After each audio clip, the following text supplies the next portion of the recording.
Why WarGrade? Well, it's not quite what you might think.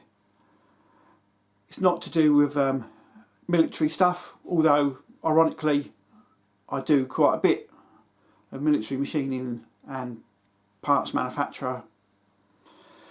But it's more to do with my passion for World War II history and military vehicles.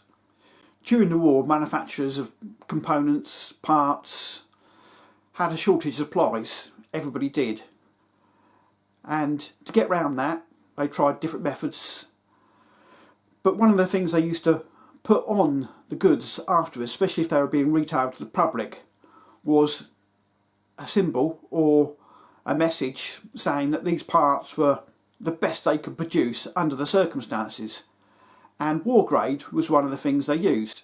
I've got an example here of a bicycle tyre, clearly stamped with WarGrade. So I took this ethos, I've adopted the WarGrade symbol, I've added the broad arrow in the A, just to give it a bit of character and a good presence.